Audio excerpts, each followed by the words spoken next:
ओम शांति। 18 जनवरी 2021 की मुरली है। 18 जनवरी पिताश्री जी के पुण्य स्मृति दिवस पर प्रातः क्लास में सुनाने के लिए बाप दादा के अनमोल महावाक्य है। मीठे बच्चे, एक बाप की याद से तुम्हें सुप्रीम बनना है तो भूले चुके भी किसी और को याद नहीं करना। ओम शांति। बेहद का बाप बैठ बच्चों को समझाते हैं, मीठे बच्चे, अपने को आत्मा समझ मुझ बाप को याद करो और अपने घर को याद करो। उनको कहा ही जाता है tower of silence, tower of सुख।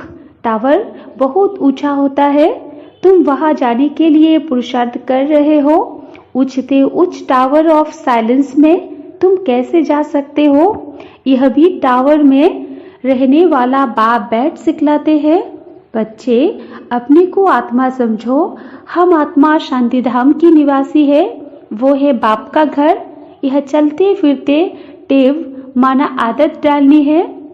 अपने को आत्मा समझो और शांति धाम सुख धाम को याद करो।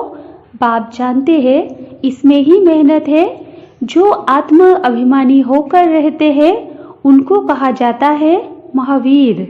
याद से ही तुम महावीर सुप्रीम बनते हो। सुप्रीम अर्थात शक्तिवान। बच्चों को खुशी होनी चाहिए। स्वर्ग का मालिक बनाने वाला बाबा, विश्व का मालिक बनाने वाला बाबा हमें पढ़ा रहा है। आत्मा की बुद्धि चली जाती है बाप की तरफ। यह है आत्मा का लव एक बाप के साथ। सवेरे सवेरे उठ बाबा से मीठी मीठी बातें करो। बाबा, आपकी तो कमाल है, स्वप्न में भी नहीं था आप हमको स्वर्ग का मालिक बनाएंगे। बाबा, हम आपकी शिक्षा पर जरूर चलेंगे, कोई भी पाप का काम नहीं करेंगे। बाबा जैसे पुरुषार्थ करते हैं बच्चों को भी सुनाते हैं। शिव बाबा को इतने ढेर बच्चे हैं, औना तो होगा ना। कितने बच्चों की संभाल होती है। यहाँ तुम ईश्वरीय परिवार में बैठे हो, बाप सम्मुख बैठा है। तुम्ही से खाओ, तुम्ही से बैठो, तुम जानते हो। शिव बाबा इसमें आकर कहते हैं, मीठे बच्चे, मामिकम याद करो। देह सहित देह के सभी संबंधों को भूल जाओ। यह अंतिम जन्म है। यह पुरानी दुनिया, पुरानी देह खलास हो जानी है। कहावत भी है, आप मुए मर गई दुनिया। पुरुषार्थ के लिए थोड़ा सा संगम का समय है। बच्चे पूछते हैं, बाबा यह पढ़ाई कब तक चलेगी? जब तक देवी राजधानी स्थापन हो जाए तब तक सुनाते रहेंगे, फिर ट्रांसफर होंगे नई दुनिया में। यह पुराना शरीर है, कुछ ना कुछ कर्म भोग चलता रहता है। इसमें बाबा मदद करे यह उम्मीद नहीं रखनी चाहिए। देवाला निकला, बीमार हुआ, बाप कहेंगे यह तुम्हारा हिसाब किताब है। हाँ, फिर भी योग से आयु बढ़ेगी। अपनी मेहनत करो, कृपा मांगो नहीं। बाप को जितना याद करेंगे इसमें ही कल्याण है। जितना हो सके योग बल से काम लो। गाते भी है ना, मुझे पलकों में छिपा लो। प्रिय चीज को नूरे रत्न प्राण प्यारा कहते हैं। यह बाप तो बहुत प्रिय है, परंतु है गुप्त। उनके लिए लव ऐसा होना चाहिए जो बात मत पूछो। बच्चों को तो बाप को पलकों में छिपाना पड़े। पलके कोई, यह आंखें नहीं, यह तो बुद्धि में याद रखना है। मोस्ट बिलवेट निराकार बाप हमें पढ़ा रहे हैं। वो ज्ञान का सागर, सुख का सागर है, प्यार का सागर है। ऐसे मोस्ट बिलवेट बाप के साथ कितना प्यार चाहिए। बच्चों की कितनी निष्काम सेवा करते हैं। पतित शरीर में आकर तुम बच्चों को हीरे जैसा बनाते हैं। कितना मीठा बाबा है, तो बच्चों को भी ऐसा मीठा बनना है। कितना निरहंकार से बाबा तुम बच्चों की सेवा करते हैं, तो तुम बच्चों को भी इतनी सेवा करनी चाहिए। श्रीमत पर चलना चाहिए। कहाँ अपनी मत दिखाई तो तकदीर को लकीर लग जाएगी। तुम ब्राह्मण ईश्वरीय संतान हो, ब्रह्मा की औलाद, भाई बहन हो। ईश्वरीय पोतरे पोत्रियां हो उनसे वर्षा ले रहे हैं। जितना पुरुषार्थ करेंगे उतना पद पाएंगे। इसमें साक्षी रहने का भी बहुत अभ्यास चाहिए। बाबा कहते हैं, मीठे बच्चे, हे आत्माएं, माँ में कब याद करो। भूले चुके भी बाप के सिवाय कोई को याद नहीं करना। तुम्हारी प्रतिज्ञा है, बाबा मेरे तो एक ही आप हो। हम आत्मा है, आप परमात्मा हो। आपसे ही वर्षा लेना है, आपसे ही राजयोग सीख रहे हैं, जिससे राज्य भाग्य पाते हैं। मीठे बच्चे, तुम जानते हो यह अनादि ड्रामा है। इसमें हार जीत का खेल चलता है। जो होता है वो ठीक है। क्रिएटर को ड्रामा जरूर पसंद होगा ना, तो क्रिएटर के बच्चों को भी पसंद होगा।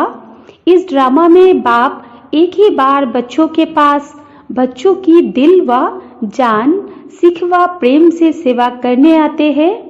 बाप को तो सब बच्चे प्यारे हैं। तुम जानते हो सतयुग में भी सब एक दो को बहुत प्यार करते हैं। जानवरों में भी प्यार रहता है। ऐसे कोई जानवर नहीं होते जो प्यार से ना रहे। तो तुम बच्चों को यहाँ मास्टर प्यार का सागर बनना है। यहाँ बनेंगे तो वो संस्कार अविनाशी बन जाएंगे। बाप कहते हैं, कल्पों पहले मिसल हुबहू फिर से प्यारा बनाने आया हूँ। कभी किसी बच्चे का गुस्से का आवाज सुनते हैं तो बाप शिक्षा देते हैं, बच्चे गुस्सा करना ठीक नहीं है। इससे तुम भी दुखी होंगे, दूसरों को भी दुखी करेंगे। बाप सदा काल का सुख देने वाला है, तो बच्चों को भी बाप समान बनना है। एक दो को कभी दुख नहीं देना है। तुम बच्चे जानते हो शिव बाबा है सुबह का साय, रात को दिन अथवा सवेरा बनाने वाला है। साई कहा जाता है बेहद के बाप को। वो एक ही साई बाबा भोलानाथ शिव बाबा है। नाम ही है भोलानाथ। भोली भोली कन्याओं माताओं पर ज्ञान का कलश रखते हैं। उन्हों को ही विश्व का मालिक बनाते हैं। कितना सहज उपाय बताते हैं, कितना प्यार से तुम्हारी ज्ञान की पालना करते हैं। आत्मा को पावन बनाने के लिए याद की यात्रा में रहो। योग का स्नान करना है, ज्ञान है पढ़ाई। योग स्नान से पाप भस्म होते हैं। अपने को आत्मा समझने का अभ्यास करते रहो तो यह देह का अहंकार बिल्कुल टूट जाए। योग से ही पवित्र शतप्रधान बन बाबा के पास जाना है। कोई बच्चे इन बातों को अच्छी रीति समझते नहीं है। सच्चा सच्चा अपना चार्ट बताते नहीं है। आधा कल्प झूठी दुनिया में रहे हैं तो झूठ जैसे अंदर जम गया है। सच्चाई से अपना चार्ट बाप को बताना चाहिए। चेक करना है। हम पौना घंटा बैठे, इसमें कितना समय अपने को आत्मा समझ बाप को याद किया। कईयों को सच बताने में लज्जा आती है। यह तो झट सुनाएंगे कि इतनी सर्विस की, इतने को समझाया, परंतु याद का चार्ट कितना रहा वो सच नहीं सुनाते हैं। याद में न रहने कारण ही तुम्हारा किसको तीर नहीं लगता है। ज्ञान तलवार में जोहर नहीं भरता है। कोई कहते हम तो निरंतर याद में रहते हैं। बाबा कहते वो अवस्था है नहीं। निरंतर याद रहे तो कर्मातीत अवस्था हो जाए। ज्ञान की प्रकाष्ठा दिखाई दे, इसमें बड़ी मेहनत है। विश्व का मालिक ऐसे ही थोड़े ही बन जाएंगे। एक बाप के सिवाय और कोई की याद न रहे, यह देह भी याद न आए, यह अवस्था तुम्हारी पिछाड़ी को होगी। याद की यात्रा से ही तुम्हारी कमाई होती रहेगी। अगर शरीर छूट गया फिर तो कमाई कर नहीं सकेंगे। भल आत्मा संस्कार ले जाएगी, परंतु टीचर तो चाहिए ना जो फिर स्मृति दिलाए। बाप घड़ी घड़ी स्मृति दिलाते रहते हैं। ऐसे बहुत बच्चे हैं जो गृहस्थ व्यवहार में रहते, नौकरी आदि भी करते और उच्च पद पाने के लिए श्रीमत पर चल अपना भविष्य भी जमा करते रहते, बाबा से राय लेते रहते। पैसा है तो उसको सफल कैसे करें? बाबा कहते सेंटर खोलो जिससे बहुतों का कल्याण हो। मनुष्य दान पुण्य आदि करते हैं, दूसरे जन्म में उसका फल मिलता है। तुमको भी भविष्य 21 जन्मों के लिए राज्य भाग्य मिलता है। तुम्हारी यह नंबर 1 बैंक है, इसमें 4 आना डालो तो भविष्य में 1000 बन जाएगा। पत्थर से सोना बन जाएगा, तुम्हारी हर चीज पारस बन जाएगी। बाबा कहते मीठे बच्चे, उच्च पद पाना है तो माता पिता को पूरा फॉलो करो और अपनी कर्म इंद्रियों पर कंट्रोल रखो। अगर कर्म इंद्रिया वश नहीं, चलन ठीक नहीं तो उच्च पद से वंचित हो जाएंगे। अपनी चलन को सुधारना है, जास्ती तमन्नाएं नहीं रखनी है। बाबा तुम बच्चों को कितना ज्ञान श्रृंगार कराए, सतयुग के महाराजा महारानी बनाते हैं। इसमें सहनशीलता का गुण बहुत अच्छा चाहिए। देह के ऊपर टू मच मोह नहीं होना चाहिए। योग बल से भी काम लेना है। बाबा को कितनी भी खांसी आदि होती फिर भी सदैव सर्विस पर तत्पर रहते हैं। ज्ञान योग से श्रृंगार कर बच्चों को लायक बनाते हैं। तुम अभी ईश्वरीय गोद में, माता पिता की गोद में बैठे हो। बाप ब्रह्मा मुख से तुम बच्चों को जन्म देते हैं तो यह माँ हो गई, परंतु तुम्हारी बुद्धि फिर भी शिव बाबा की तरफ जाती है। तो माता पिता हम बालक तेरे, तुमको सर्वगुण संपन्न यहाँ बनना है। घड़ी घड़ी माया से हार नहीं खानी है। अच्छा, मीठे मीठे सिकेला देव बच्चों प्रति माता पिता बाप दादा का याद प्यार और गुड मॉर्निंग। रूहानी बाप की रूहानी बच्चों को नमस्ते और हम रूहानी बच्चों की रूहानी माता पिता बाप दादा को भी याद प्यार गुड मॉर्निंग और नमस्ते नमस्ते नमस्ते। अव्यक्त महावाक्य है, सभी योग युक्त और युक्ति युक्त स्थिति में स्थित होते हुए अपना कार्य कर रहे हैं, क्योंकि वर्तमान समय प्रमाण संकल्प वाणी और कर्म ये तीनों ही युक्ति युक्त चाहिए, तभी संपन्न व संपूर्ण बन सकेंगे। चारों तरफ का वातावरण योग युक्त और युक्ति युक्त हो। जैसे युद्ध के मैदान में जब योद्धे युद्ध के लिए दुश्मन के सामने खड़े हुए होते हैं तो उनका अपने ऊपर और अपने शस्त्रों के ऊपर अर्थात अपनी शक्तियों के ऊपर कितना अटेंशन रहता है।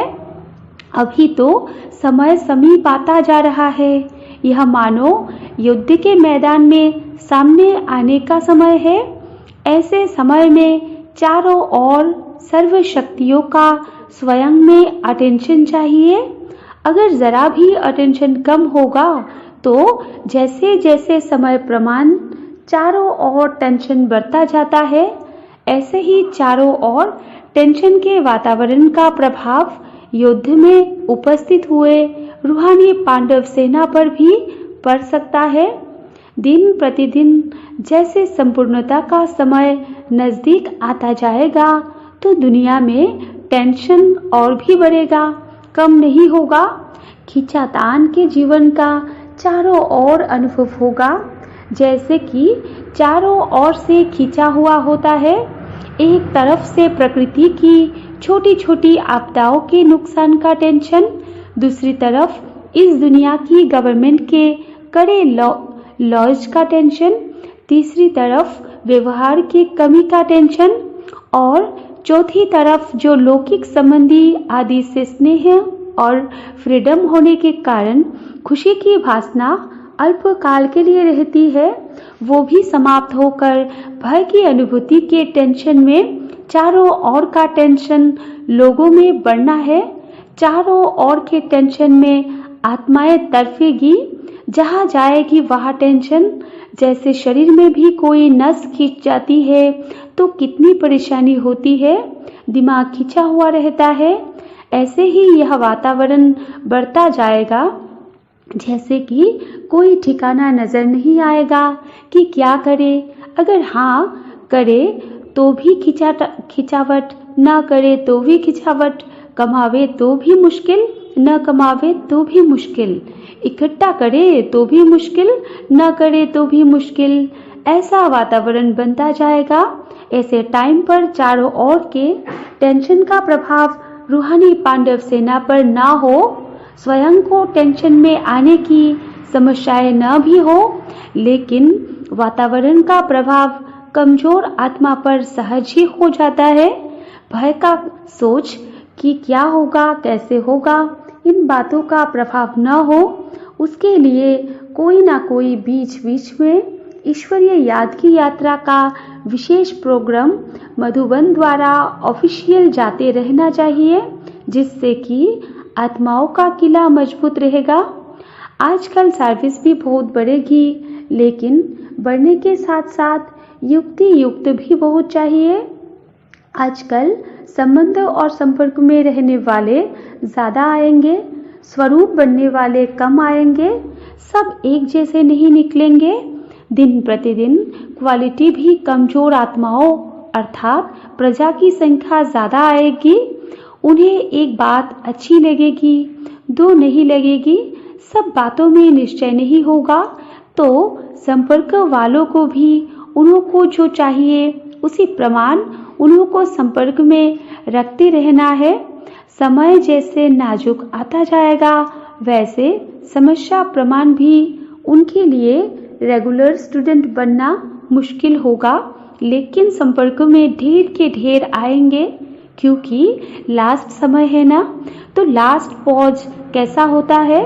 जैसे पहले उछल उमंग उत्साह होता है, वो विरला कोई का होगा। मेजॉरिटी संबंध और संपर्क वाले आएंगे, तो यह अटेंशन चाहिए।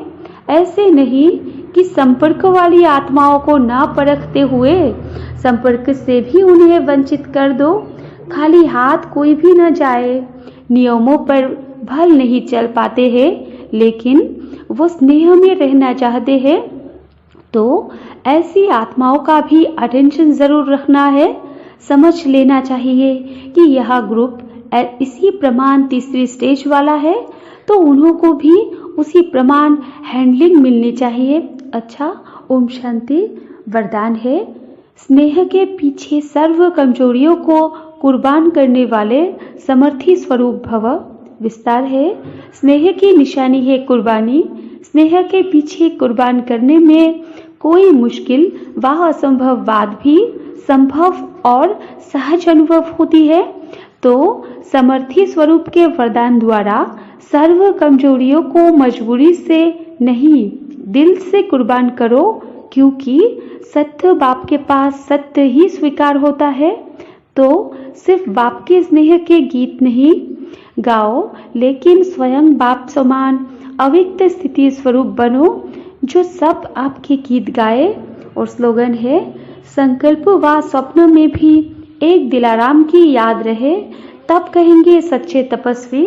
अच्छा, ओम शांति।